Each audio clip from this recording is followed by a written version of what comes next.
Welcome to the podcast that passes poor performance on pop culture. I'm one of your hosts, Darren Duncan, alongside with my best friend, Audie Marsh. We're just a couple of cool cats casually causing some chaos with conversation.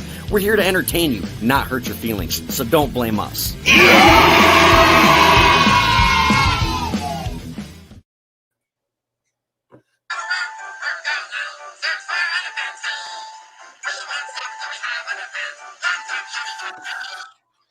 You know what that is? Isn't that that's South Park, right? With the little gnomes? Yeah, time to go to work. They're fucking stealing underwear and shit. Yeah, they're like taking like shit out of the room. Yeah, fucking hilarious. South Park. That's So crazy. what's great about this episode is every episode I give you shit because you're always like, oh, it's been the longest week ever at work. Now you could finally bitch about work for real. Yeah, on a platform. Yeah, fuck first and worst jobs. That's not all we're gonna talk about. We just call it that because it's got a nice ring to it, first and worst. But we'll talk about fantasy jobs and jobs that we think might fucking, suck, like artificial inseminating animals with, manually fucking for. You know what I'm saying? Manually artificial. What is it? Manually Serenading? No. It's like it's artificially inseminating. Inseminating. No, it's manually inseminating animals for artificial.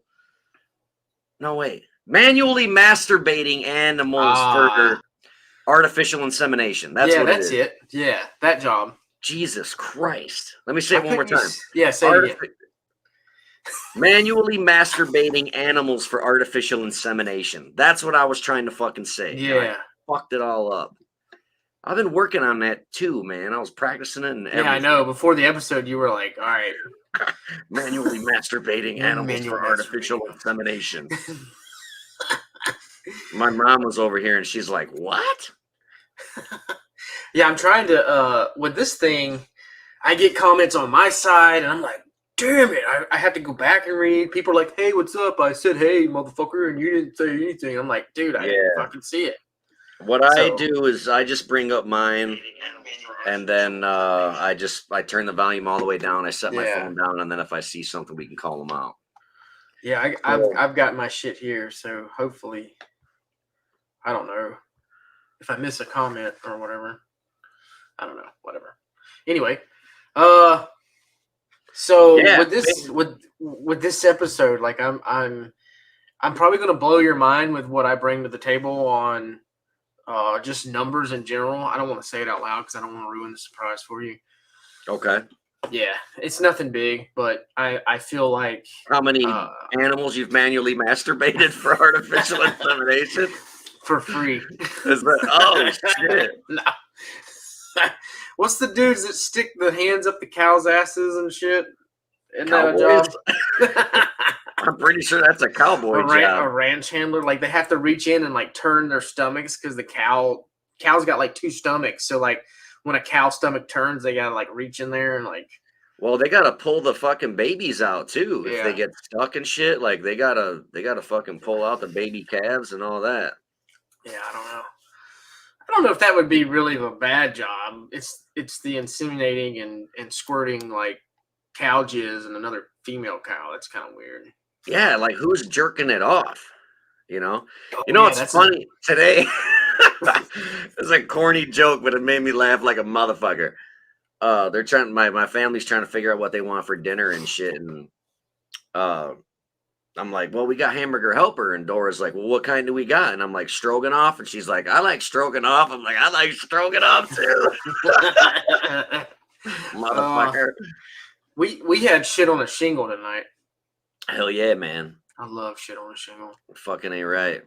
So good. So, what was your first job ever? My first job ever. I graduated high school when I was 19 because I got held back in like the first grade. So I was 19 when I graduated. My first job ever was an auto parts store, and it was ran by mom and pops. So it wasn't like your big franchises and stuff like that. So like, it was like the best, worst thing ever I'm not talking shit about him. He passed away with cancer, but now that I'm older, and Lawrence Cloud, he was my first boss. Now that I'm older and I see what he is trying to do, he has molded me what I am in the workforce today, believe it or not. It's weird. You know what I mean? Like, he set the standard because he was very hard to work for.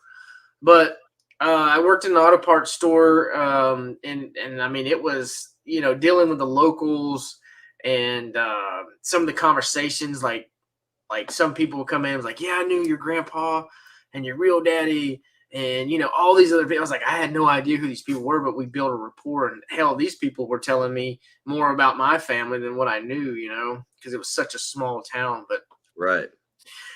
I remember my first paycheck. I made $7.45 an hour. And How old were you, dude? I was 19. Oh, okay. 19 in 2003. My first job was in 2003. Okay, because I was gonna say my first fucking job, minimum wage was $5.25. So you were either making good fucking money or you waited a while to get your first job. My first job being after I graduated, because my real father had passed away, and I got like Social Security. I got like $300 a month.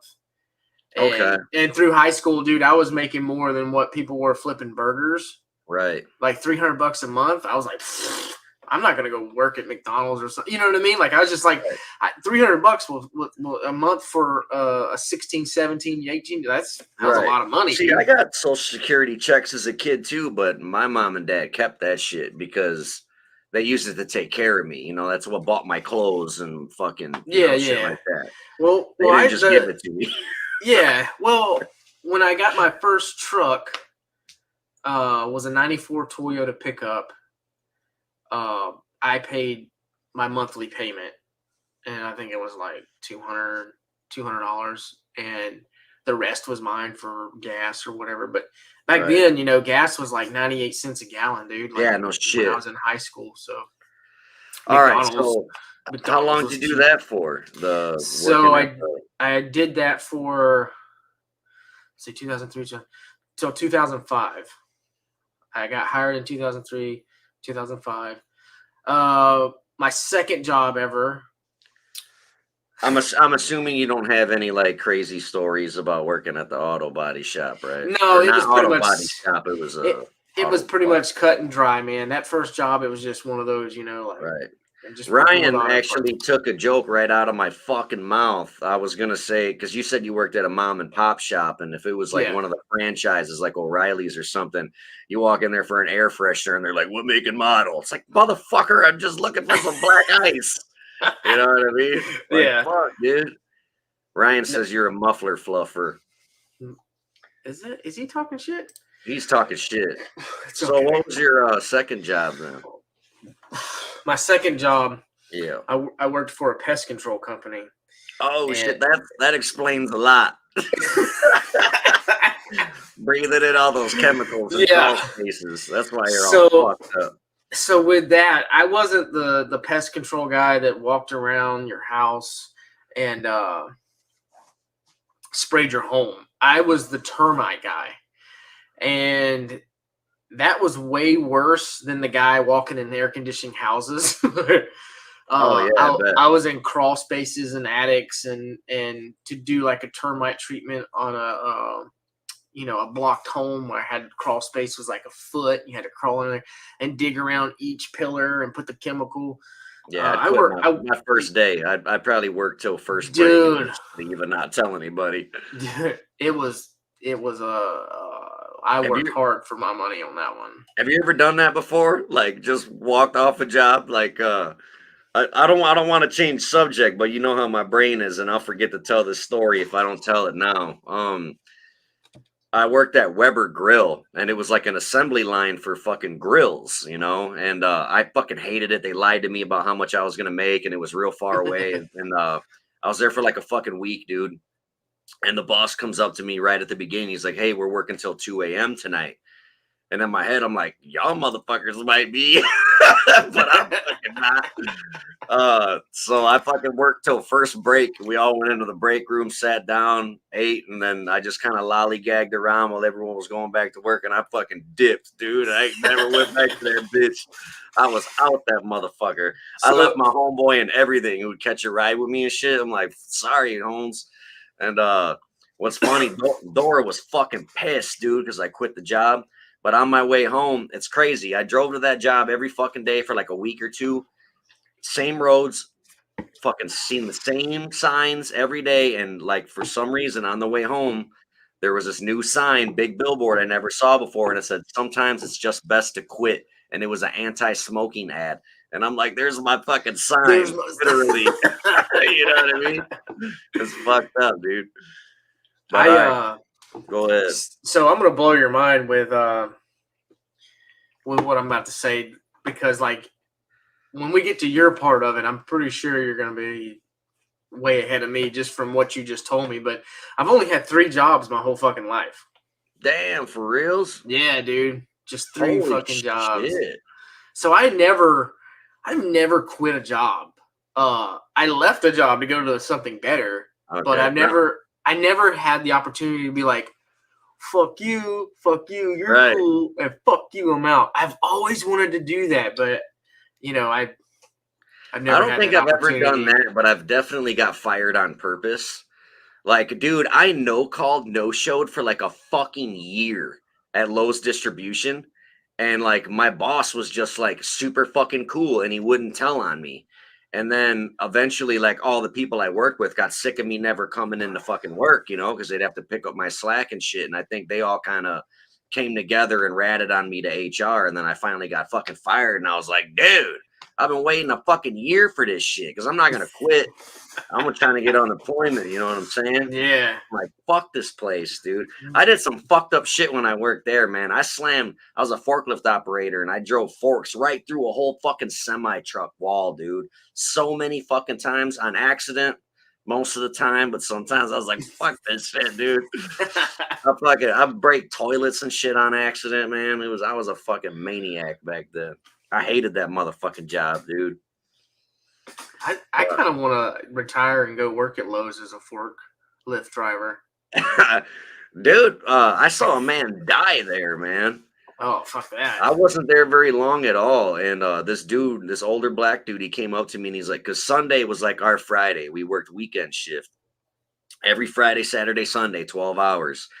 And so Sunday was like, fuck yeah, it's our last fucking day. And he come up to me right in the morning. He's like, it's fucking Sunday, man. And we fist bumped and he walked away. And I heard code blue. And I'm like, what the fuck is that? So I go find my my fucking trainer guy, the guy that was training me, to ask him what code blue meant. And that dude was laying on the fucking floor dead. He had a heart attack. I was like, I was the last person to talk to this fucking dude. He fist bumped me, turned around, walked away, and fucking died on his feet. It was fucked up. That's crazy. Yeah, dude. Another dude died there. He got his fucking arm cut off and bled out because he was on we had LRTs, like scanners. We had to scan everything that we loaded onto a fucking truck. Yeah. This dude reached over the fucking forklift to scan something that was on the forks, and he pressed the fucking button that lifted the forklift up, and it chopped his fucking arm off, dude. That's crazy. A maintenance man got electrocuted to death there one time too. But yeah, that fucking place, dude, I was like, fuck this shit. I tried to get fired for a motherfucking year. And they finally fucking fired my ass.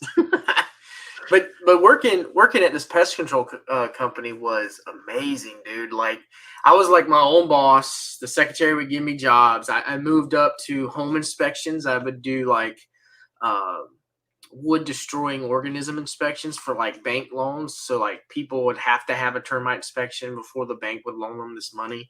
Okay. They sent me to the school to be a home inspector. So I started, working my way up.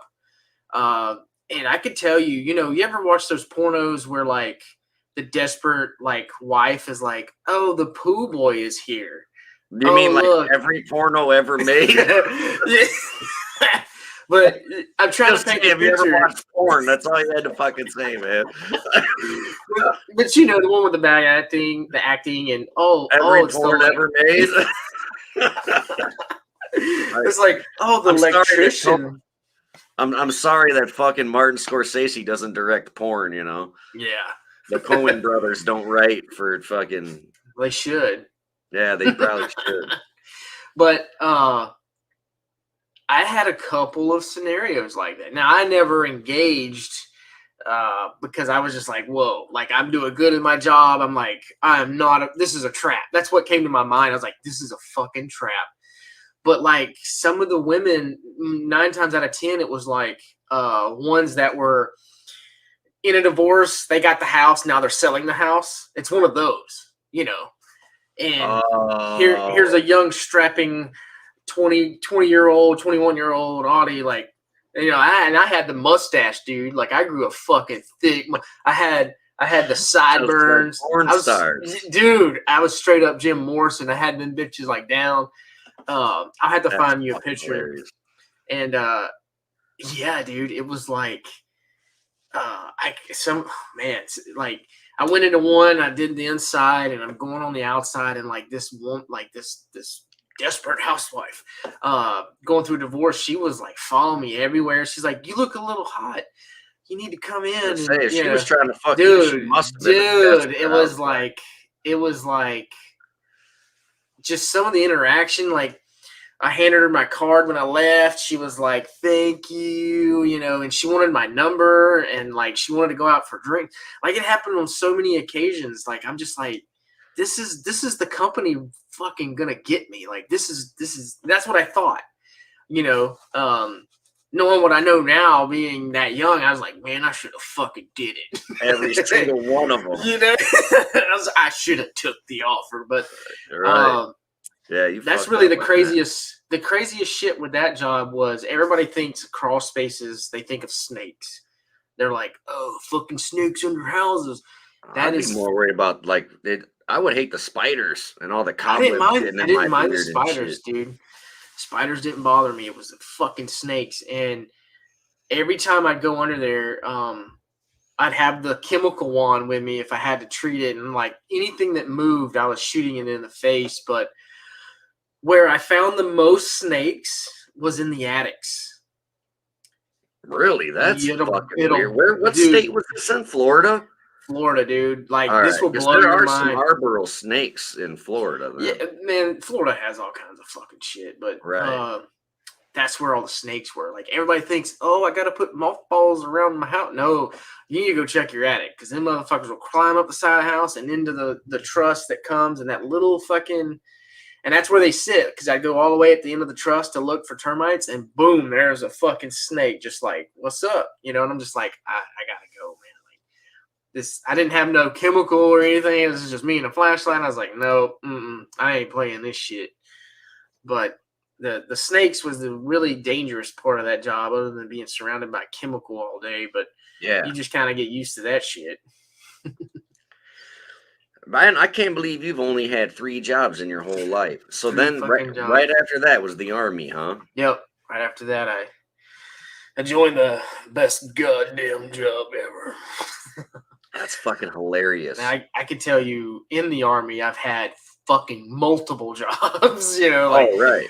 Yeah, it's hey, you're an MP, but you're gonna do what this MOS does. You're gonna do that MOS. You're gonna do this. Oh, and on top of that, you're gonna do your other MP jobs. But my third job ever, 2008, March 2008, I joined the U.S. Army. The best, greatest, worst decision ever. Right.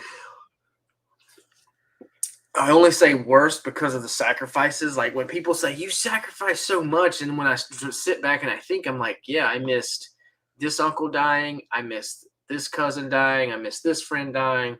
I didn't go home for Christmas. I didn't go home for Thanksgiving. Oh, I missed the childbirth. You know, so right. Everybody's like, you sacrifice so much. And I'm sitting here thinking, I'm like, no, I don't. But then you sit back and you're like, oh shit. Like where'd the last 15 years of my life go? You know, like, you know, that's what it means by the sacrifice. And it took me a while to fucking realize that. I'm like, I'm not dead. You know, I didn't sacrifice shit. And then I'm like, oh wait, I missed my sister's birthday. Oh shit! Yeah, that's where the sacrifice is. But, Yeah, totally. I totally get Yeah. that. 100%, man. yeah, it's I can't wait for the next 5 years. I definitely want to get into some stories because I know you got a fuck ton of funny stories about being an MP and being in the army, but Oh, absolutely. I figured we'd touch on a couple of jobs I had, I guess, since we asked you or whatever. But yeah, my first job, I was a fucking vacuumer at like a ultimate car wash. Like Yeah. where you pull in, it's like a full service fucking gas station. Dude, I stole so much fucking weed from that place. Because it's like a car would come in and they'd have a fucking bag of weed like in their ashtray or center console or whatever, or like a bowl or something. It's like, what are they gonna do? Are they gonna walk into the store and be like, one of your workers stole my pot? You know, fuck no, they're not gonna do that. So I fucking steal weed all the time. Dude, I probably had more weed when I worked at a fucking car wash than I did when I used to sell the shit. It's like, it was fucking nuts. I'd take packs of cigarettes and shit, and motherfucker have a carton of smokes in the back seat or whatever. I just fucking grab a fucking pack of smokes. I'm not a thief because thieves are pieces of shit, but I was like fucking 15, you know? I was a fucking 15-year-old kid. Whatever. Yeah. You fucking be mad at me, you know? But dude, I got fired and hired at that motherfucker like 3 times, dude, throughout my whole life because that was like the place to go to. Like they'd hire fucking anybody. Everybody that worked there was illegal. I almost got in so many fucking fights with like immigrants and shit because I couldn't fucking understand them, you know? Yeah. I'm not trying to be a fucking dickhead, but there was a language barrier and we'd argue, you know what I mean? And you know me, you're the same way. I'm the type of motherfucker. I'm not gonna argue with a fucking man. You know what I mean? It's like Yeah. if you're not mad enough to fucking bare knuckle box, then you're not mad. You know what I mean? But yeah, fuck that place too, man. And I know I showed it to you when you were here. We were Yeah, you driving down did. the road, and I'm like, that was my Yeah. first fucking job ever. And I bet I fucking told you the same shit I just said on this fucking episode. You And then, did. I was just yeah, letting I you go. and then dude, I didn't work for a long ass time, but then when I got kicked out of school and I had to go to fucking alternative school and shit, they made you get a job to prepare you for the real world. And I worked at this grocery store in Belvedere, and that place was the shit because I was basically my own boss, dude. I worked in produce. Me and my homeboys would fucking smoke one hitters in the produce cooler and shit. We'd go to the dairy department and grab all the cans of whipped cream and do fucking whippets and get fucking stoned. Like, you ever done whippets, like aerosol cans, where it's like, Yeah. wah, wah, wah. We would fucking Yeah. do that shit all day, put it back on the shelf. You know how many motherfuckers would come back and be like, I bought this goddamn Cool Whip and it don't fucking work and shit, because we're out there fucking ripping all of them up, dude. So you were like the 2 kids from Waiting. What was that? Damn, I didn't Andy even think of Milonakis. that.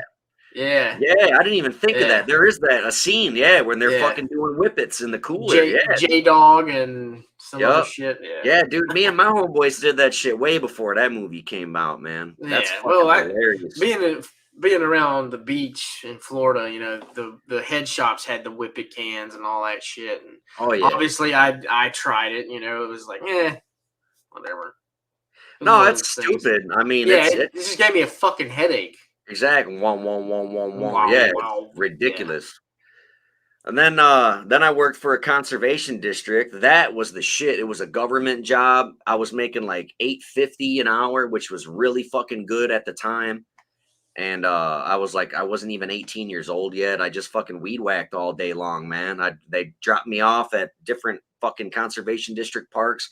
And speaking of snakes, dude, I killed literally hundreds of snakes every single day with the weed whacker on Good. accident.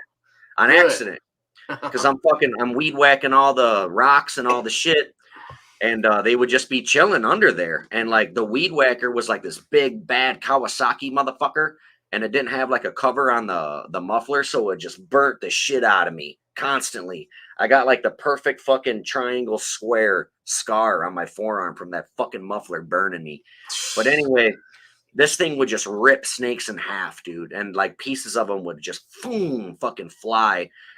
And there was this one time where it split the snake from fucking tail to head all the way down its side. And that thing fucking busted open like a goddamn hot dog bun, dude. It was fucking crazy. You could see the whole inside of this fucking snake. It was so awesome. Damn. It Was was still like badass. moving and shit. Was it like squirming? Oh, that and shit? motherfucker was dead. Like it fucking, Dead? it was done. Yeah, but there was like no fucking blood or anything because it's a fucking cold-blooded animal, you know. Yeah. But we would do prairie burns, like because if you set the fucking grass on fire and shit, it grows back a lot stronger. So we would get like drip torches, and the fire department would come down and make sure that we fucking did it right and everything, and nothing got crazy. And a lot of times they'd invite the whole town. Like Belvedere, they'd be like, "Hey, we're gonna do a prairie burn. Come down and watch it." And it was fucked up, dude, because we're setting this prairie on fire, and all these families are there with their kids to watch it. And sometimes there's like pregnant animals with dens in these fucking fields, and there's nowhere to go because like there's this giant prairie, and you got 4 motherfuckers, one on each side, walking with a drip torch. And this one time there was this fucking skunk. And it had all these babies around it, and the fire just got closer and closer and closer, and all these families were like, "Oh my god, save the skunk!" And we're like, "The fucking field's on fire! Fuck them skunks, man! We ain't gonna make it." What do you want me to fucking do about it? You know, and like, dude, there's so many. It was crazy because it was a goddamn conservation district, but like they killed animals. So it's like killing snakes, killing baby fucking skunks and shit. So it's like straight up real life Firm Gully shit. Yeah, it was fucked up. They one time there was this fucking someone reported a dead deer on the road, and they asked us to come get it because it was a pregnant fucking deer. And we brought the deer back and cut it open and took the fetus out, and like we put it in like a fucking fish tank kind of. Yeah. It was like it wasn't like a fish tank, but it kind of looked like a fish bowl. Right. And with like formaldehyde and shit, and like we had it on display, so like when fucking the kids would come to the conservation district to learn about Native Americans and shit on field trips, we'd have like there was like this taxidermy room, and there was like this fucking fish bowl with a fucking fetus deer in it and shit that we fucking cut that motherfucker out. But speaking of deers, I'm gonna oh, that fucking Nathan Schoensiegel, he says deers don't swim.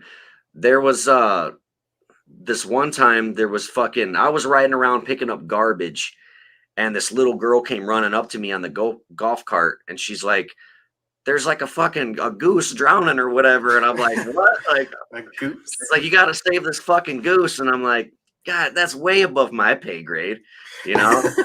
So anyway, I go down there, and I'm like, sure as shit, this fucking goose, it was like caught in a bunch of fish net, and it was like fucking drowning, dude. And I hopped on the golf cart, and I fucking ran back to the maintenance shop and told them, and they're like, "Well, you could put on waders and go get it if you want. Otherwise, let it fucking drown." So I put on waders, and I walked out there, and I fucking saved this goose, dude. It was trying to bite my ass, man. Yeah, dude, those are fucking vicious, man. Dude, it was nuts. It didn't know what I was fucking trying to do, but it couldn't bite me because it was so wrapped up. But I'm just clipping all this fucking fishing wire that was wrapped around it. And then as soon as it got like free, it just boom, it fucking took off, you know. Yeah, but dude. It was pretty cool, man. I got to fucking get so high at that job because they'd give me like a 6-wheeled golf cart, and they're like, "Go pick up garbage." I'm like, "Okay," for fucking 8 hours, just drive around this giant conservation park and just get stoned and pick up fucking garbage. Like, okay. It was fucking amazing. Yeah, it was the shit, dude. I don't know about and I'm sure other jobs will come to me that I've had, but yeah, if the listeners here that are watching live, if they got any funny stories, please pitch in. Yeah, enlighten us. My good friend, he's a brother to me. We went to basic training together, AIT together. We were stationed together. We were in the same truck in Iraq together. He's on the chat. Is that Kyle Dixon? Yeah. What up, he's got stories that would probably send me to fucking prison. Nice. Those are the ones we want to hear. Not really, but just change. What's that show where they're like, the names have been changed to yeah, and like the deep voice. It's like the intro to Texas Chainsaw Massacre, but it's all just to like protect fucking rape victims and shit. So with or whatever. Let me I probably shouldn't say that word live on the internet so I don't get in trouble. Let me see if I can pull something up. You're talking about deers and shit. Kyle says he almost shot himself in the foot. I have a story I could tell real quick when I did construction, and it was like my first day. I did not have steel toe boots yet. And this guy was like, "Oh, you got to get fucking steel toe boots, man." And I'm like, "All right, I'll get them. It's my first fucking day. Let me get my first check and I'll buy some fucking steel toe boots." And he's like, this is, he just wouldn't shut the fuck up about it. He's like, "This is why you need steel toe boots." And he grabbed this fucking nail gun, put it to his boot, shot a nail, and it went through his fucking steel toe boot and into his fucking foot. Wow. Because he thought the fucking nail was going to bounce off of his fucking steel toe, but it went right through and stabbed him in the toe. Chris Johnson knows that I'm live doing a podcast. What the fuck are you calling me for? So, in some of the Kyle is nipping at the butt. So what he's talking about, him almost blowing his fucking foot off. So in the Army, negligent discharge will get you fucking hammered, if not kicked out of the Army. Almost. What discharge? So like if I have a loaded weapon and and I pull the trigger and it goes off and we're negligent discharge. Negligent. So like if something, So it's like the big no-no in the Army, like holy shit. Do they make you like keep track of your bullets and shit like they do with police officers? Like if you fire your gun, you gotta go and probably not therapy and shit like they do police officers. Not in Iraq. We didn't have to keep really much of a count. Right. But on the road, police officers, even civilian, some civilian police officers know they fucking expend rounds, but military police, these bullets don't come out of your check. You're like, use as many as you want on these motherfuckers. As the MP, you're accounted for that fucking round. Like it's big. You lose it, it's a big no-no. So we just got off. I think we just got off mission. We're going back into refit. Now, mind you, Dixon and I are. I think he was dismount that day. I think I was dismount. Yeah, because I was in the back of the truck. So we get out the clearing barrel. What a clearing barrel is you point your weapon into the clearing barrel and unload it. So if this discharge goes off, that's your alibi. It's like, I was clearing it, it went off. It's a little bit easier than just putting the weapon down next to your toe and then clearing it like what Dixon did. So I'm in the back of the truck. Dixon's fucking dragging his ass. I'm right at the back where the two little mini windows are. And I'm looking out the back and all the head shed, like team leaders, sergeants and shit. One's in the front. The other one's all on the radio. I see him ride the fucking thing forward, and it was like a slow-mo car crash on the saw. A saw is basically a crew serve weapon. It's automatic. It's a bad motherfucker. So he rides the fucking thing forward, and you ain't supposed to do that. And when he rode it forward, boom! And I seen the fucking dirt go like this far from his fucking toe, and I was like I immediately got up and like put my whole body over the window, and I was out the window. I was like, "What the fuck?" And the radios are going off. Like, was that a shot? And I was like, "No, man, there wasn't no shot. Dixon's right there." And where's Dixon? I was like, "Oh, he's right here at the door." So, needless to say, I had to cover his ass, like always. Because that would have fucked him up had they have found out. Because me covering for him, and I'm not saying I was the hero, but I did bullshit a lot and got him out of that. But it was so close, and I think if it was any much closer, it would have blew his whole fucking toe off, and he probably would have been sent home and all that shit, and then made my life living hell. So it worked out for both of us. That story will probably always be, I will always tell that story just for the simple fact, because I wish you were there to see our faces and how white we were, and like everything running through my head, like, okay, how am I going to fucking bullshit this? You know what I mean? That was the first, it's like, right. I'm lying. Like, I'm going to lie about this. It's like, in my head, I was thinking, how the fuck am I going to cover up a fucking 249 sound? It's right. a fucking gun goes off. Like, no, we're good. He shut the door.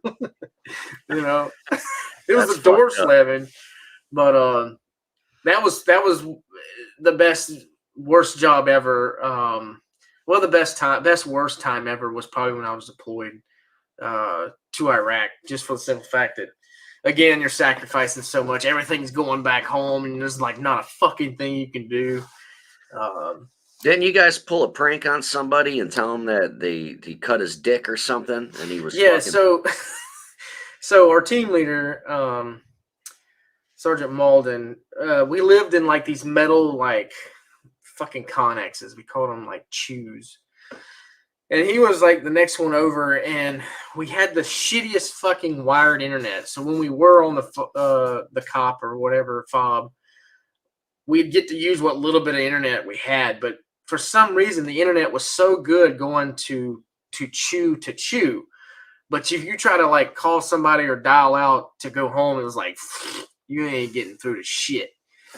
So it was super fast with sending messages. So Dixon and I, we were fucking bored like always, and we always fucked with Sergeant Malden. We're like, man, what can we do tonight to get this motherfucker going?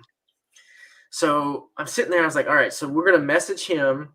You're gonna say, because we carried fucking everything for the squad. We had the sniper rifle, we had the first aid bag, we had commo. We were the commo of the fucking squad. Like, our truck was the bitch of the fuck. Because Dixon and I, we knew our shit, and everybody came to us. They're like, oh, Marsh and Dixon will fix it. I was like, you motherfuckers. So we had the first aid bags, which had EpiPens. I'm surprised we never fucking did those. EpiPens, the Quick Claw, everything to sustain you when you get fucked up. IV fucking needles. So I was like, so this is what we're going to do. We're going to say that you tried to stick an IV in my dick and we can't get it to stop bleeding. And you're going to message Malden and be like, yo, there's blood everywhere. Marsh is turning, pale. He can't, like, there's blood gushing out. And then when he asked, he's telling me it was in my dick. And we played it out. And he's like, what? He did. So he's sending the message. He's like, what did Marsh do? And he's like, Sir Malden, we thought it would be funny to put an IV catheter in the big vein and Marsh's dick, and we can't get it to stop bleeding. So I was like, all right. And then we heard nothing. It was complete silence. And we're like, fuck. And then we hear rocks. You could hear someone run in the distance. And I was like, all right, Dixon, get ready. So Dixon gets up on like these two tables in this little ass fucking hut, pulls his pants all the way down, tucks his shit. It's called the goat. Again, referencing waiting. Right. Pulls his shit, puts it between him, and puts it right there at the fucking door. And Malden rushes in. He's like, I gotta stop the bleeding. He rushes in, and there's this fucking dick, balls, and ass, like, right there. The epic time, like, Malden's face when Dixon showed him his butthole and balls and dick, man, it was the fucking greatest. Like, I think we tried to record it because I had this little shitty camera, but I was laughing so fucking hard. I was still laughing at the fact this dude come running and thinking I was going to put a fucking catheter through my dick. Get the fuck out of here. But yeah, moments like that when I tell these stories, man, I wish everybody listening was there. It's one of those, like, this is the shit. Like, Jackass and all CKY don't touch some of the shit that we were doing over there. Like, I'm telling you, some of the shit was just wild. I almost got paid, I think, $100. I tried to get this wild cow in the back of our truck. They said if I could do it, I'd get. So Dixon and I, we get out the back of the truck, and like this fucking cow, it's the biggest, most malnourished fucking cow, growls at me. And I'm like, I've never had a fucking cow. And I was like, nope. Do that? Dude, I was like, fuck this. I am not touching this cow. Like, I got back in the truck. I lost my $100. I was like, fucking nope. But I remember approaching it. Dixon's a big boy.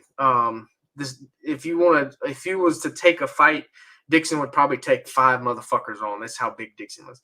And even Dixon was like, no, back to the truck we go. And I'm like, little me, I was thinking I was 160 pounds in 2010. So I'm like, and I'm calling Dixon. I was like, come on, pussy, get that cow.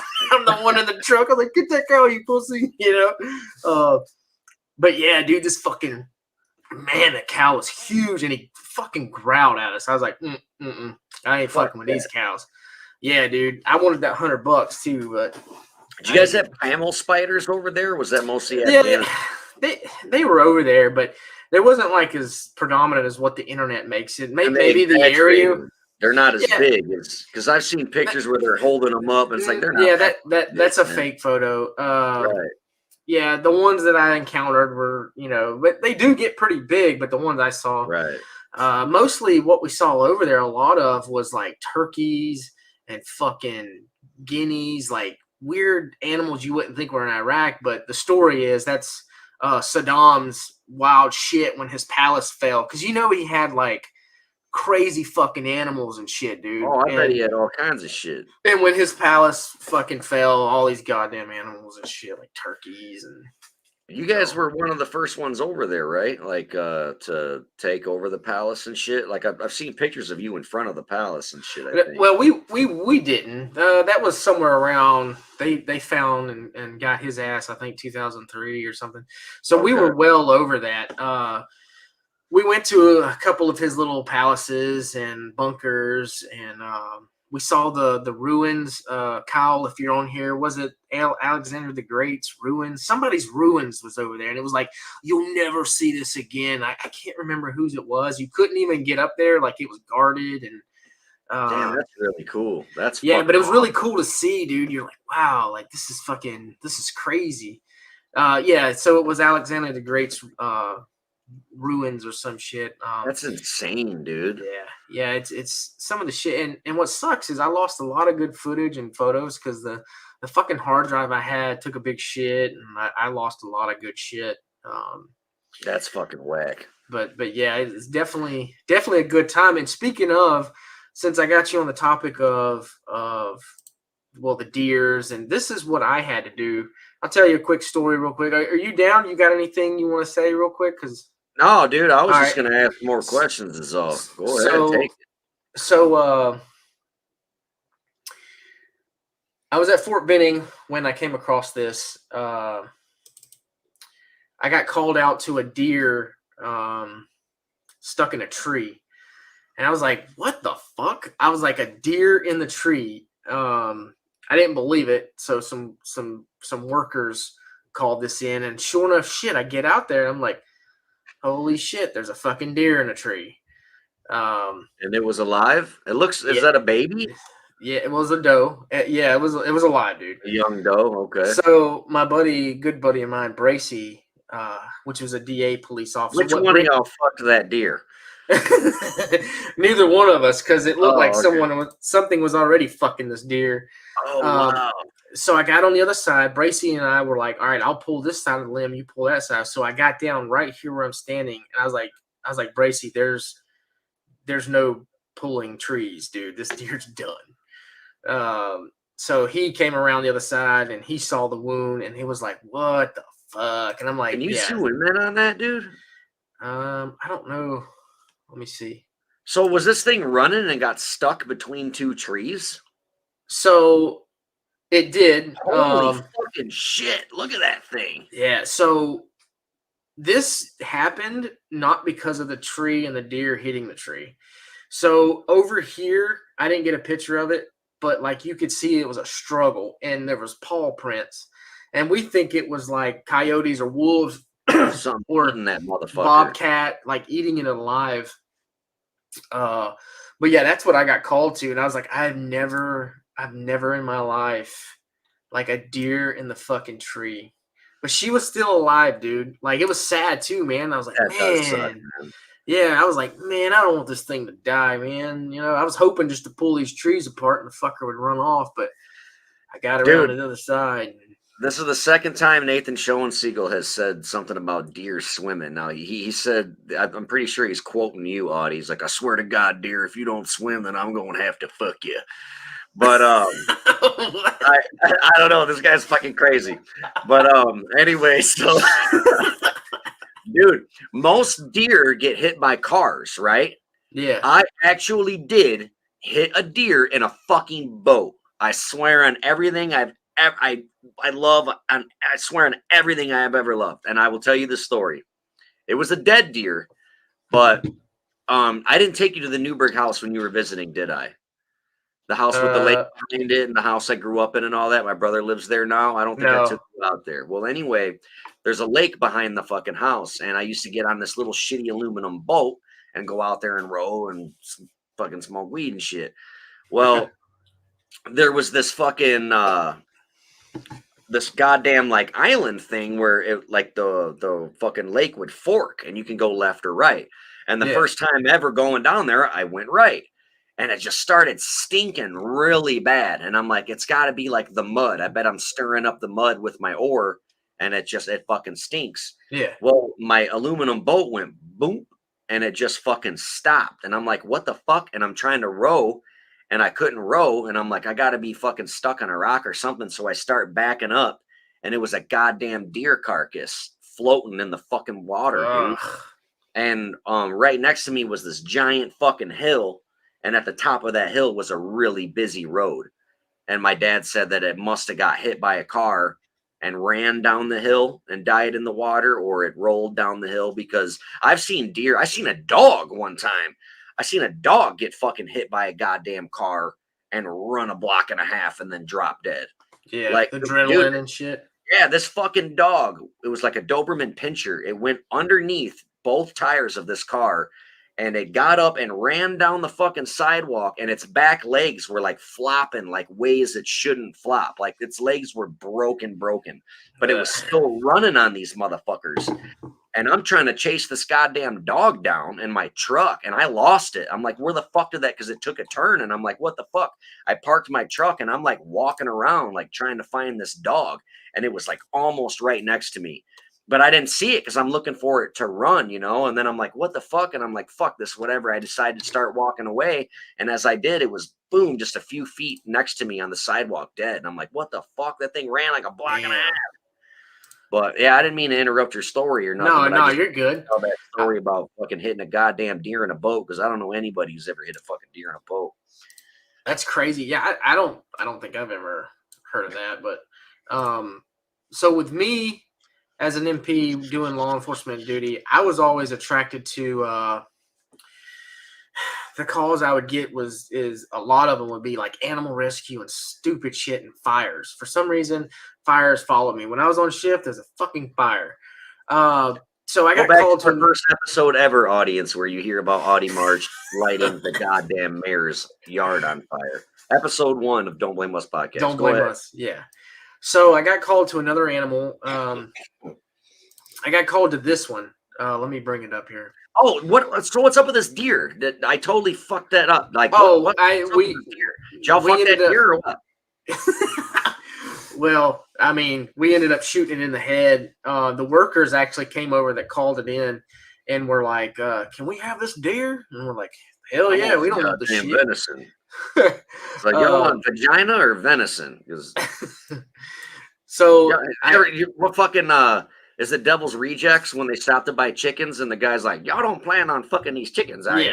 No, I don't. Yeah, I don't plan on fucking these chickens because I know a thing or two about fucking chickens. Right.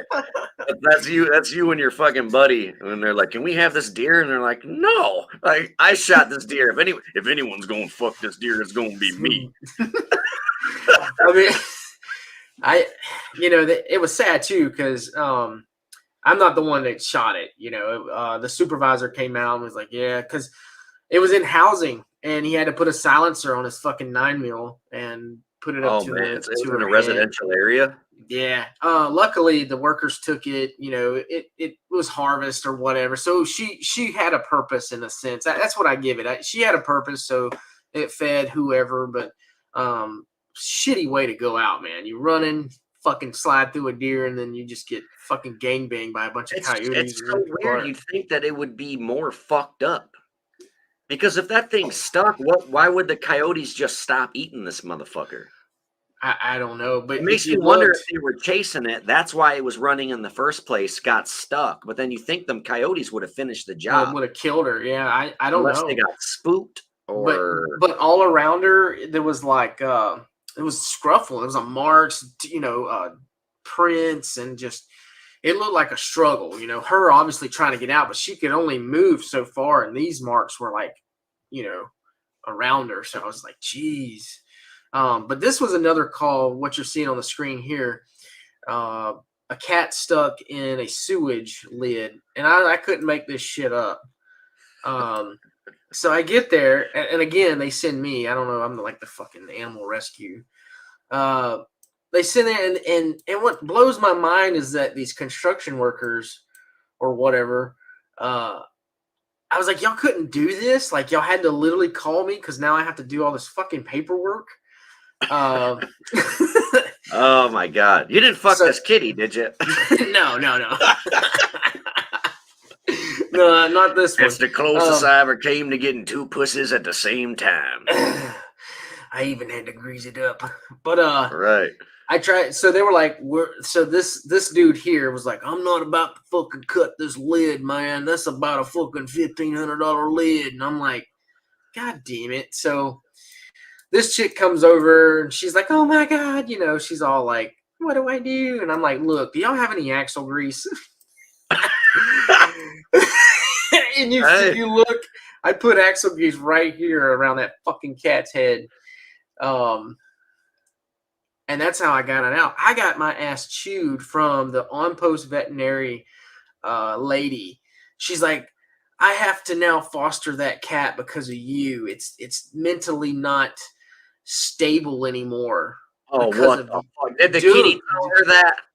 Yeah, like the cat, apparently, I remember when I grabbed the cat, I felt so many things pop. I was like, look, it's either this or you're just going to die in this thing. That was my mentality. It starved to death, yeah. Yeah, I mean, there was birds will fucking pick at it or pick its fucking eyeballs out. I greased him up. And I just was like, yeah, here we go. And I tried to grab as much as the neck because I didn't want to like pull this fucking cat's head off. Right. And as I'm pulling, it was just like pop, pop, pop, pop. And this cat's like making these weird fucking noises. I know it's hurting this cat. And I was like, I can't, like, I don't want to hurt animals, but at the same time, I'm like, fuck, man. What's fucking weird is it got in there somehow. And you'd think that's what I was thinking. Like what, like just do what you did, cat. But no, I wonder if you cracked his fucking, if it was just as, it was like the cartilage in between his vertebrae that was cracking, like when you crack your knuckles or your spine. Yeah. Or I wonder if you were like fracturing this fucking cat's skull. Dude, I don't know what I did to this cat, but apparently it was never right. Like when I do remember pulling the cat out, and if you look, I got the towel and I'm wiping him off because like this grease fucking, I don't know, it was everywhere. Right. I wiped the cat off and like the cat was not right. Like he was just like vertigo shit. The cat was just like, that cat's like that cat was like you coming back from Iraq. Like I seen some shit, man. Yeah, put that cat in a fucking nursing home. But yeah, I saved that cat, I guess. But I got my ass chewed by the vet on post. I was like, you motherfucker. Well, where was she at then? She should have fucking been there. Yeah, like you should have took fucking call and took it. But I would say the Army being my third job and being not my last job, but 5 more years I got, and I could say it's been a roller coaster, man. Like, because there's so many jobs within this job, and it's like depending on what unit you're in, it's the best one, or if you're in a shitty unit, you're like, God, I can't wait to get out of here. Right. So it's Can you talk about? Go ahead, finish it up. No, go ahead. Can you talk about stuff that you've done now as an MP or like? So what I'm doing now, like for example, the video like that I saw of you putting a guy down. Like, are you allowed to talk about that? Yeah, that was at my old unit. No, I know, but yeah, I can talk about it. And then there's also a car incident between you and another listener of ours. So something to do with a car. You pulled a guy out of a car, right? Yeah, I'm glad you bring that up. Cooper's going to come stay with me for a couple weeks while he goes to Benning. He's PCSing, meaning he's changing units. He's going to stay here with me a couple of days. He's like, dude, like, show me how to podcast, man. And he was there when I'll come down. The 20th is when he's of this month. Yeah, and then you maybe, I mean, if you plan on coming down the dates we talked about, I think he might be leaving just before you get here. But But yeah, he's gonna be here. He was on scene with me with that dude that I pulled out the car at gunpoint. You didn't fuck that dude, did you? Oh, Like- I wanted to. Yeah, Well, I mean, after I found out what he had in the vehicle, like dude pissed me off. But I could tell that story real quick. I mean, some of the listeners may know, but so Fort Polk, Louisiana, a car that was off post. It was a hit and run. I think he hit 3 or 4 other cars. Somehow made its way on post, but it was like his cousin that was the soldier. So he was a civilian, but he was visiting his cousin, and he was from Wisconsin. The dude that I pulled out of the vehicle. So like that explains a lot. You're right. So all the off-post police officers that chased this guy on a post obviously called post and was like, "Yo, this motherfucker is crazy. He's hit 4 people." So I'm in my area. I think I was area 1. And I'm listening to this radio, and I'm trying to avoid paperwork to this day because I think I didn't get much sleep. I was just having a rough day. I was like, I'm going to avoid paperwork. I'm staying in my area. They need at least a patrol that's not doing this in case something else pops off. And I'm like, I'm that fucking patrol. I'm going to be that shithead today and be like, oh, I was just waiting for other things, I didn't want to chase this motherfucker. So I was too busy fucking that deer caught in the goddamn trees. Did you see that cat? Right? You see that cat in the sewer? We were talking about porn earlier, and there's so much porn out there where the stepmom's stuck in the dryer or stuck trying to grab the shit underneath the couch, and it's yeah, but your fucking deers that are stuck in trees, but you did it way before it was cool, Oh yeah, I you did that shit before people were jerking off to it on the internet. Before Brazzer or whatever came up with the idea, but don't act like you don't know how to pronounce that name and you're not on their fucking emailing list. Brazzer.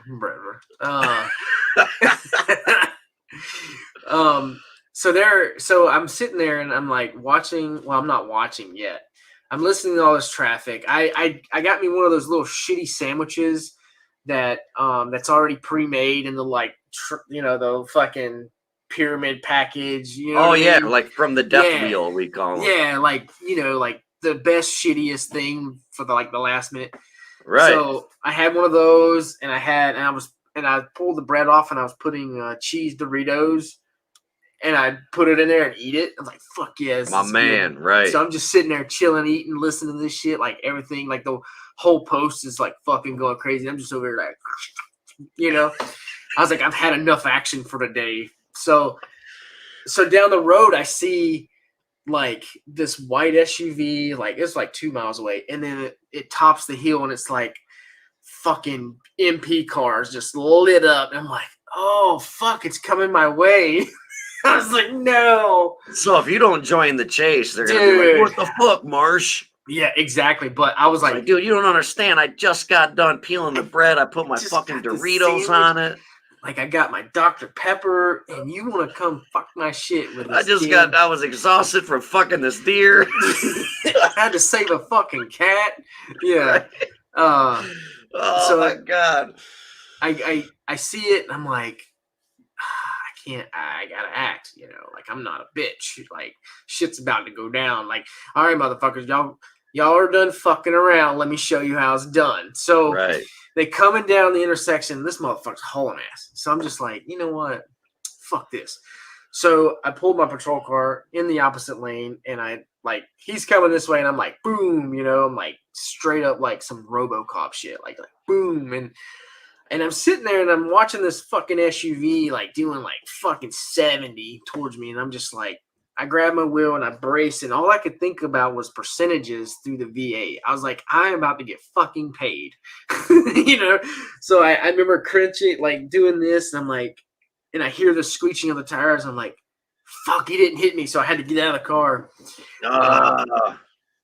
He's no shit, dude. His bumper came cunt here from fucking hitting my patrol car. But I get out, man, and I'm drawing on this motherfucker, guns out. I blacked out. You ever been so pissed you black out and you I've been in fist fights before, and then like after the fight is over, I'm like, what the fuck happened? Yeah. And then like Yeah. the bits and pieces come back. So Yeah, yeah, I know what so you're like talking about. you're in tune on the situation, but it's like you're not there. You know, you're like Right. Autopilot. yeah, and that's what happened. What little bit I remember, I don't remember opening his door, which I had to drag him out.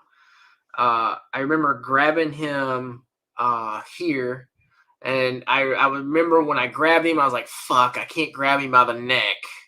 You know what I mean? And I grabbed him by the shirt. I do remember telling. We can't do that.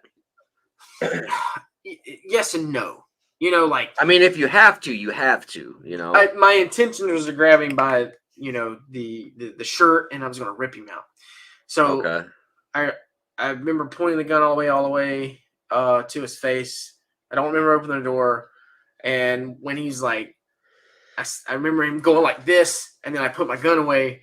And it was like I picked this dude up out of his seat sitting down, and like I grabbed him and was like, ugh, you know. Now, mind you, I'm doing this, and my backup and MPs are still like, I was like, you motherfuckers. So I've already got this dude out of the fucking his truck while they're just like, oh look, I guess I'll show up. So I pull him out, like I remember dragging him when I pulled him, handcuffed him, said a few choice words when I pulled him out, because I watched the video, the body cam. I actually had to sit on a board because of use of force board. I had to like come off the road for a little bit. Drug him out, put him on the curb, cussed him out. The adrenaline is still going, and Cooper is already there. He was like the second one on scene. And I remember walking by this dude's SUV after I set him on the curb over here to go back to my car coming around, and I hear Cooper talking, and I'm like, what the fuck? So I go over to Cooper, and I thought he was just talking to himself. I was like, dude, what's going on? And he did like that, and it was a 2-year-old, I think it's like a 2 or 3-year-old in a fucking car seat in the middle in the back, dude. I was like, dude, I saw red. Dude, So, good thing that like your car. Could you imagine had I collide. Could you imagine if I shot him if he wasn't stopping and I hit that kid, man? Well, right, but I didn't even. Yeah. I was gonna think that, but I'm like, no, you wouldn't shoot him because you didn't have a reason to or whatever. But like, if you guys crashed or something, even I would have shot at him had he kept coming. Well, right. You know, I didn't know there was a kid in there. My life was in danger. Fuck, right, dude. I get it. When I realized there was a crying baby, because I didn't remember. So Cooper found out there was a fucking 2-year-old kid in the back. Yeah, he was like, bro, there's a fucking kid in here. I was like, so I went back over to where he was sitting on the curb. I'm gonna fuck this guy. I wasn't gonna fuck him before because I'm tired of fucking that deer, but you're getting fucked today. Yeah, you think the deer had it bad? You see what I fucking did to that deer's shoulder? That wasn't a wound. That's from my cock. It went all the way up to the shoulder. You ever heard the term, I'm going to fuck you a new asshole? Or I'm going to tear you a new asshole? I wrote the book on tearing new assholes. Go look at that deer 45 yards away. I just fucked the shit out of its shoulder blade. And he didn't even do anything. He just sat there. I was just horny. But I'm going to fuck this shit out of you. Oh, my fucking God. You better get fucked by the long dick of the law. Exactly. So he pissed me off. I saw red again. I fucking remember picking him up. I got in his face kind of, and I was just like, choice of words, motherfucker's a fucking kid, and I picked him up, put him in the back of the vehicle. I don't remember doing that because, again, I blacked out because I was like, dude, fucking pissed. I could have killed a kid because of you, motherfucker. You know what I mean? So put him in the back of the vehicle. I ended up taking him back to the station.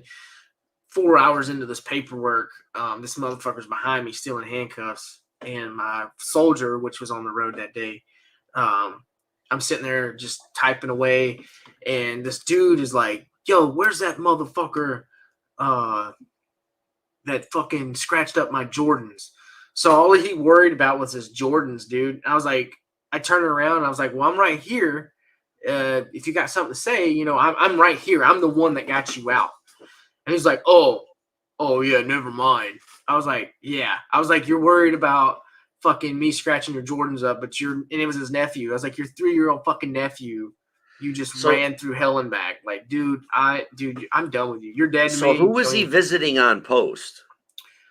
His cousin. His brother? His cousin. It's like his cousin or something. But he had his nephew in the back seat. I don't know drugs or drunk? I don't know what the relationship. I just know that was his kinfolk. Kid, yeah, that's all. I don't know. I said nephew because I clicked. I was like, oh, is that your nephew?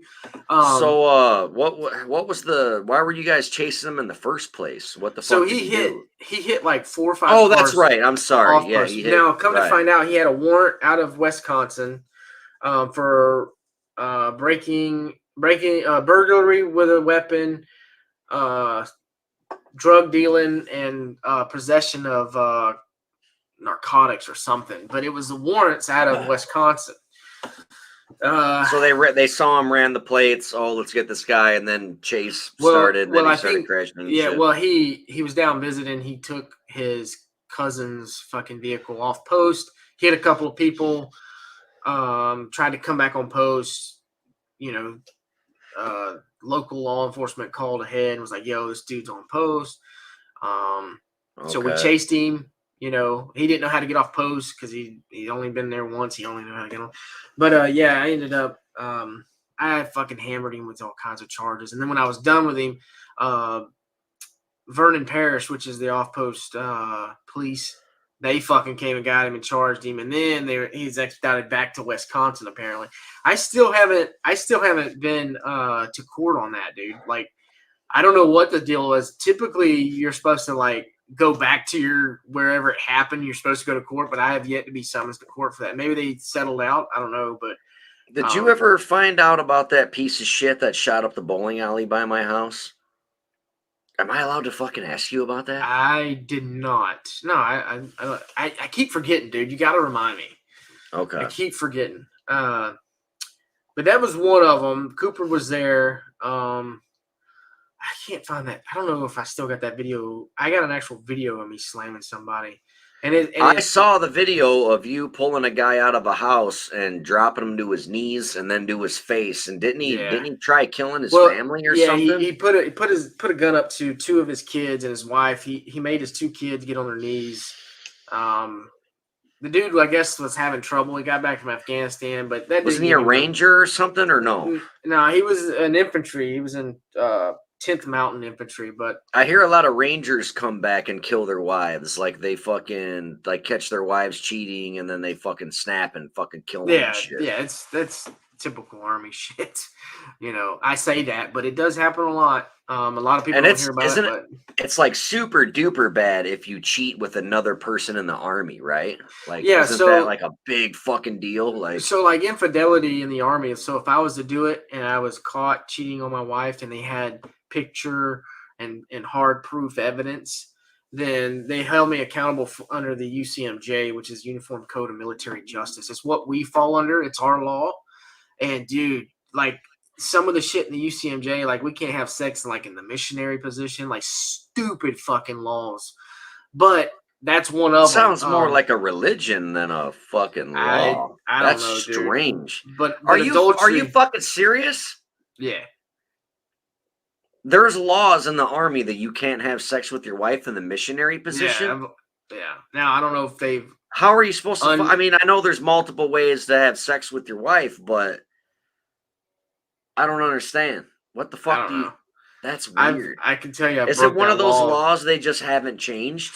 I think it's like in some states you can marry a fucking cow if the cow's 180 days old and it's one of those Tuesday and it's not raining. Like there's fucking laws like that, but. It's one of those stupid fucking things that was probably written from a group of people that were drunk and they fucking put this stupid shit. And like back in World War -3. They never changed it. Right, that's what I'm thinking. Adultery will get you fucked up big time. Now, it doesn't account for the spouse. Spouse can cheat on you all day long. She's not held accountable under the UCMJ, but fucking whores. but yeah, it can get you demoted. It can get you, I've heard of like if you're a soldier and you fuck another soldier's wife, like you're fucking done. Like you'll get dishonorable discharge. Yeah, and it's pretty brutal, and it happens all the time in the Army. I mean, people do that shit. So tell the story about you pulling this piece of shit out of his house because he fucking held his fucking wife and kids at gunpoint, and you fucking pulled them out of the house and body slammed them. Because I saw the video of this one, and I was like, yeah, that shit was gangster. The dude was tall too. I again fucking didn't want no shit happening. I just got put back on the road from the last incident. I was like, yeah, I was clear. I was, use of force. He was clear. He did the right thing, So they put me back on the road because that's just what they do. You get in an incident, they got to investigate it. They got to make sure you were in the right and all this bullshit. Right. And I'm glad they do that. Yeah, and it keeps us accounted for. Like I did everything by the book. The only thing I got in trouble for is I probably should have watched my language. But in the heat of the moment, like, what are you gonna do? You know what I mean? Yeah, that was my thing. That's the least of the worries. And it was fucking stupid. But I got back on the road. And again, I'm fucking minding my own business. And I was patrol soup that day, and this happened in Area 1, and I just so happened to be in Area 4, which is like 5 miles of fucking way. Call comes through, hey, individual is holding a gun to his children's head and wife.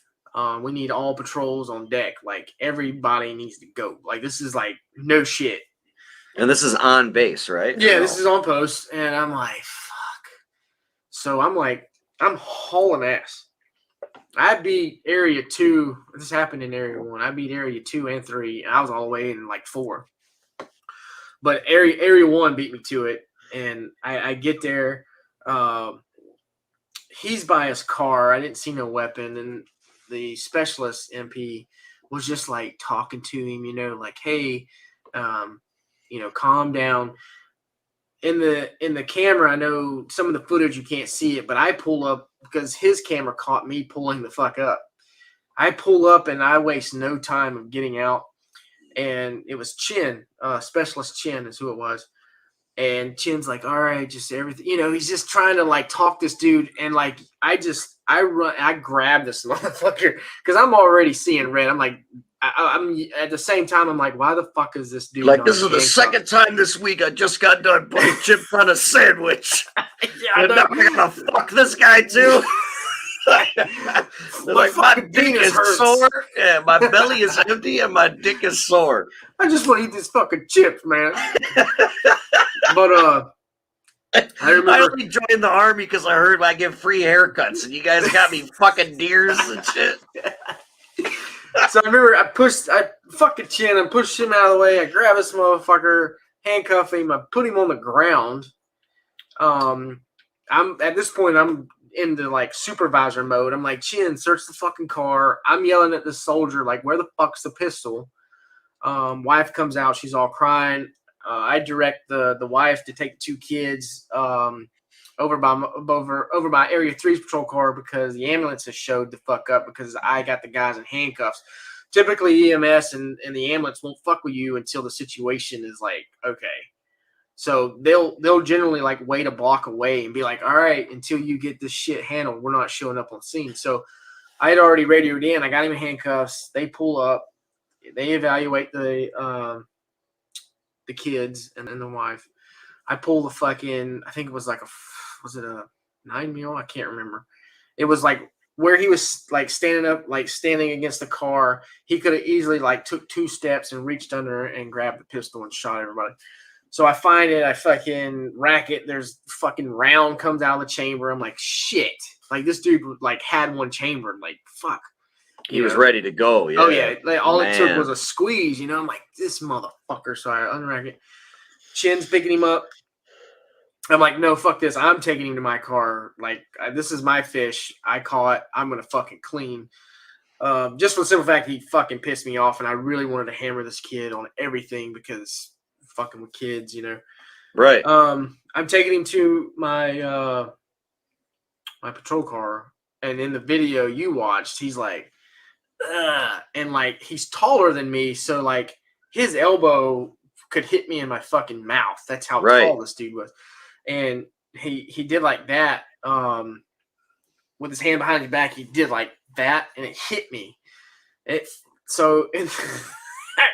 Like I grabbed this dude, and like you see in the video, I was like, wham.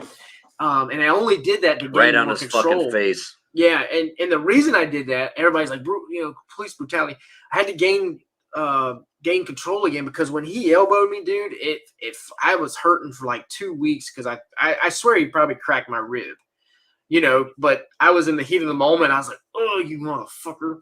But the minute he assaulted you, dude, straight up. Let's be honest. I mean, pretty much the elbow into the ribs, pissed me off. That's assault, dude. Grabbed him, put him back on his face, and he was pretty fucking strong, dude. He was in handcuffs. He was like picking me up, like I'm like on top of it. I was like, holy shit. Chin comes over. We ended up like picking that dude up, like 4 of us, and just fucking like a fucking hog-tied fucking cow or hog. Put him in there. 2 weeks later, this dude ends up like barricading himself in the house with a knife. They took his gun away. Wife and kids are like gone, but they're calling like, hey, for like a welfare check type thing. Yeah, he's going off the rocker again. So I was actually pulled from the road because of the last incident with him. But my soldier, Frost, he went to that call, and they were like, yeah, this dude jumped out of a 2-story building and hit the woods. And like he barricaded his room. Like, I don't know, dude. So he didn't get kicked out of the army after that incident? He was still on post? He went to behavior health. He was actually on his way to getting more help, but I don't know. I think the unit probably should have took him to the barracks and watched him. Yeah, I was going to say, how do they? That was on the unit. They don't treat mental health very well in the military, right? It could be better, but the unit didn't take him watching. But again, we were out there within 2 weeks. Now, was this dude a veteran? Like he was deployed? So he just got back from Afghanistan. Okay, so and apparently it was a rough one, but I've had rough shit, but I've never once pulled a gun on my fucking kids. So I don't want to hear your fucking bullshit excuse for being fucked up. That's just me. I'm not piss people off saying that, but nobody does, especially them kids, man. 2 little beautiful girls, man. Just seeing them and fucking this motherfucker. I don't know. But no, I'm right there with you, and I don't care what anyone says. People can say like, "Oh, that we fucking cracked too many O.J. Simpson jokes or fucking whatever," but like, no, don't fuck with kids. Yeah. I don't. You don't. There's no excuse for it, Pete. I got nothing but respect for veterans, and I understand PTSD is a very fucking powerful thing, and it can change you. And but there's help out there for everybody, veteran or not. And even fucking pedophiles, there's help out there. Like there's fucking people before they offend, they're like, oh my God, I'm attracted to children, and they know it's fucked up, so they can seek help.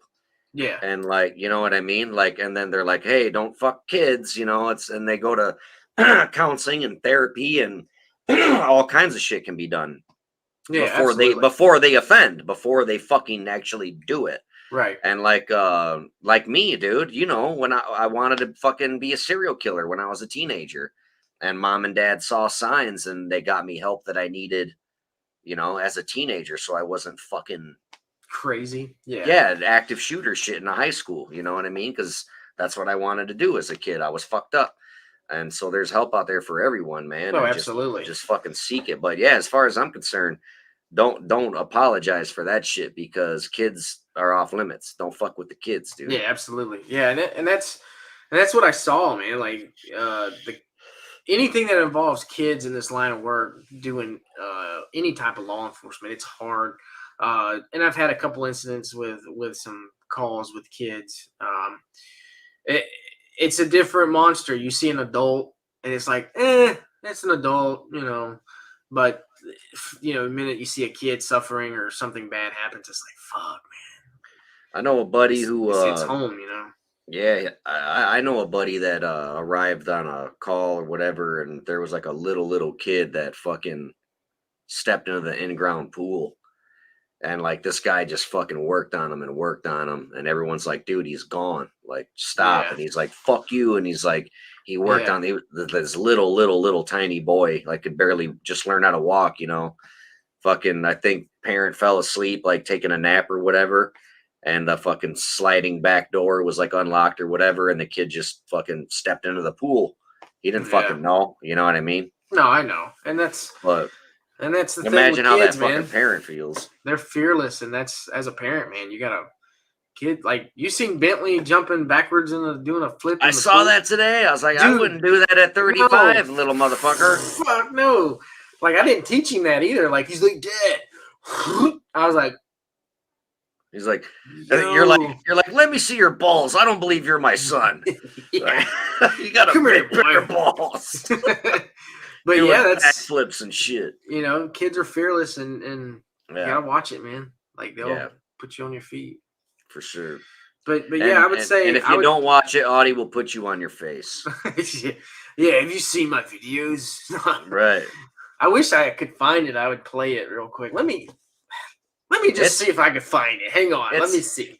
It's definitely in our messenger chat because you sent it to me. Because it was like when we first started talking. It was probably like around the middle. How long have we been friends? 6 years? Yeah, it's been something like that. About 5, 6. Dude, I can only imagine the shit that's in our fucking messenger. Oh my God.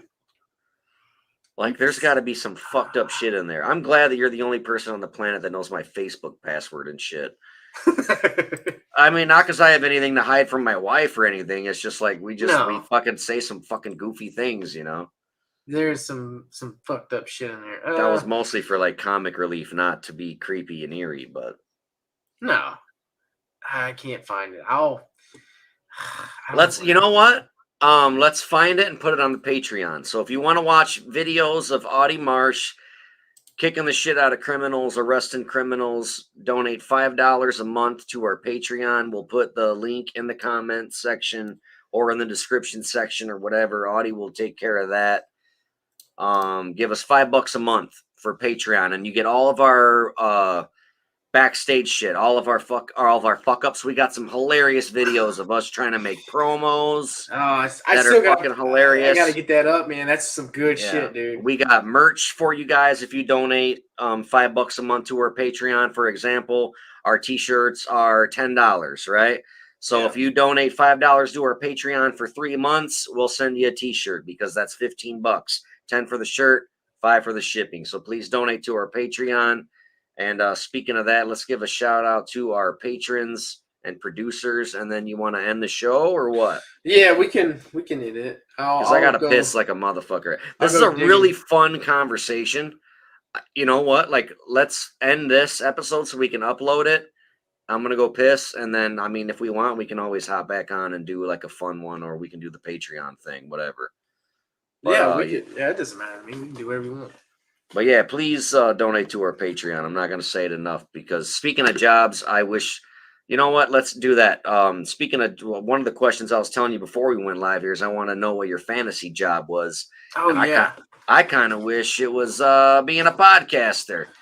My first, even though I'm terrible at it, my first job I wanted to be as a kid, I wanted to be a professional wrestler, WWF. And my dad was like, you're not big enough. You know, and I'm like, oh, thanks, Dick. And then, thanks, Dick. Yeah, fucking asshole. And then I'm like, well, I want to go to college for creative writing. And he's like, well, how are you going to get a job afterwards? And I'm like, thanks, Dick. Like, dude, I'm a fucking pretty creative guy. Like, if you ever fucking bought a VHS tape or a DVD and you read the back, and the back of the VHS tape tells you what the movie's about, but there's all these clever little puns, I could be that guy. I could watch fucking Titanic and then break the movie down into one paragraph and have quirky little puns and shit. That's me. Or I would love to be a stunt man. I thought that would, 10 years ago and 40 pounds ago, I would have loved to have been a stunt man. And I told that to my wife the other day, and she's like, you fucking grown standing up from the couch. You want to fucking get thrown downstairs? I'm like, thanks, Dick. Like, you remind me of my father.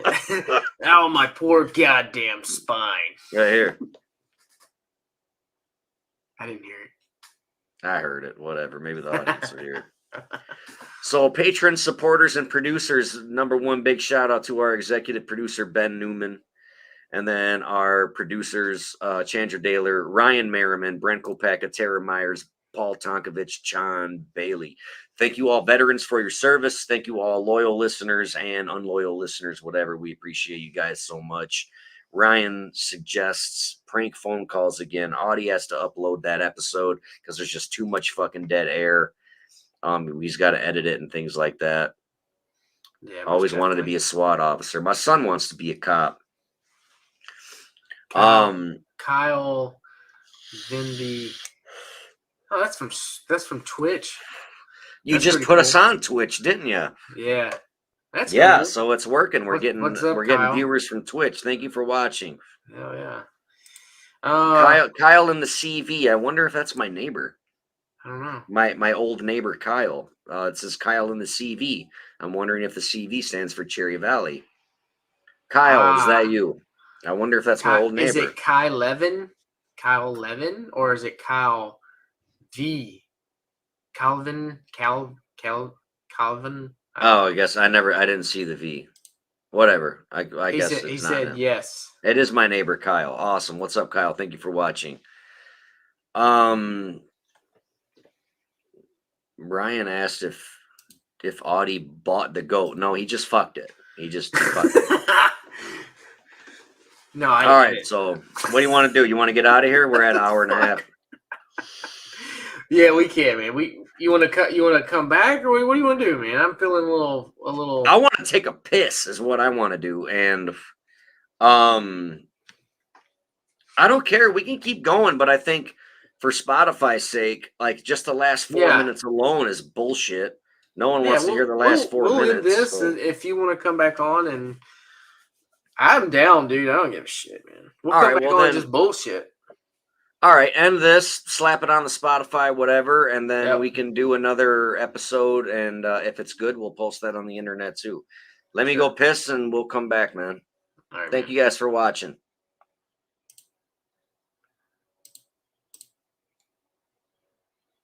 Thank you for tuning in to our little Passion Project podcast. Remember, we go live every single Friday night, same damn time, same damn channel. So if you miss it, don't blame us.